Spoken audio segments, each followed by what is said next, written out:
malades, tous les hayalim qui sont dans les hôpitaux. Shem shlach lahem, refoua, shelema, ibana. Shem shlach lahem, refoua, shelema. refoua, shelema. Et أحيانا كل بيتصير هالفوني بتصير وبشوية عمودين بين الرجال بشر عمودين عمر حماني بتصير بتصير البحر بأثر الأورا مش عمودي كلها تبع قرب من كريم الأمار أمين. Bien chers amis, aujourd'hui on va apprendre, retenez bien, quelles sont les obligations que nous avons à accomplir le jour de Purim. Donc évidemment on se lève comme d'habitude, je ne sais pas s'il y a un minyan ici ou pas. Demandez à Serge, est-ce qu'il y a un minyan? Est-ce que les gens peuvent venir ici pour faire le minyan? Quand? Dimanche matin. Je sais pas. Alors s'il y a minyan, il y a minyan. S'il n'y a pas minyan, il faut qu'ils prennent leur disposition pour aller ailleurs. À moins que les gens sont déjà pris. Qu'est-ce que tu penses, Serge? Qu'est-ce qu'il y a de particulier? Il y a la Megillah. C'est dimanche. Non, dimanche prochain. Ah, on attend, discuteur. Ouais, voilà. Pour ceux qui veulent. Hein? Pour ceux qui veulent, je sais pas, il y a peut-être des gens qui... Rien, on va ici. Tout à l'heure. Quoi? Faut être tous à l'heure. Oui. Vous verrez s'il y a minyan ou pas. Alors, donc le matin, cette journée de Purim, chers amis, retenez-la. Vous avez un mot de passe. Le mot de passe qui vous rappelle les symptômes, les simanim que nous devons faire ce jour-là commence toujours par la lettre même. Par exemple, Mikra Megillah qu'on va lire samedi soir. Cette année, donc, on lira samedi soir et on fera le Ta'anit. Auparavant, on fera le Ta'anit jeudi. Puisque ça a été repoussé, donc on n'a pas le droit de le faire vendredi. On évite pour ne pas rentrer Shabbat cette année. Alors on le fait jeudi. Par contre, la Mikra Megillah, on le fait samedi soir, on va être tranquille, bien reposé.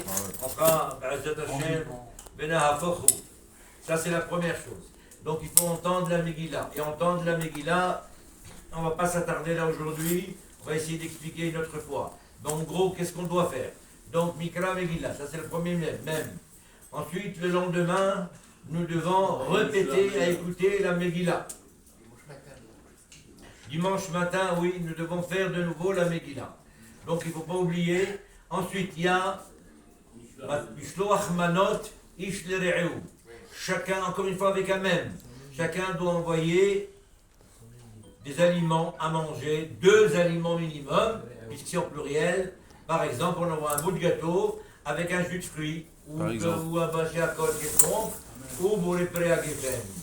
Chacun doit envoyer Manot Ish Lere'eu. L'obligation est, c'est par une personne, c'est pas obligé d'envoyer plusieurs personnes. Par contre, la troisième, c'est Matanot la Ebionim, et là, nous devons donner à manger à ceux qui n'ont pas beaucoup. C'est une obligation, donc, de leur donner à 2 malheureux, à 2 personnes qui ne peuvent pas se permettre, qui n'ont pas, on doit leur donner à manger pour se réjouir, comme c'est marqué, la asot totam yeme mishte ve simha, ou mishloach manot ish lere'eu, ou matanot la Ebionim. La question, elle s'est posée, est-ce qu'il vaut mieux améliorer sa si'ouda et donner moins de matanot la Ebionim, ou il vaut mieux donner matanot plus matanot la Ebionim et sa si'ouda un peu moins?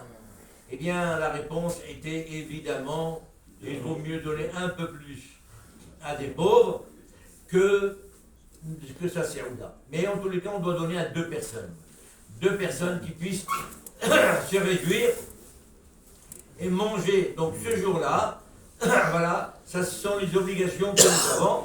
Donc Mishte, Matanot Lavionim, Mikra Megillah, Shloach Manot, ce sont les 4 choses obligatoires que chacun de nous doit faire. Et nous avons déjà fait une la semaine dernière, mais on peut encore la faire avant Purim, Machatzit Shekel. Donc vous voyez, tous les 4 ou 5 obligations que nous avons à accomplir commencent par la lettre même. Non, si vous ne connaissez pas, et que vous avez envie de faire vraiment, Matanot la Ebionim, vous pouvez venir me voir, je vous donne l'adresse chez qui vous pouvez aller donner. Voilà, peut-être.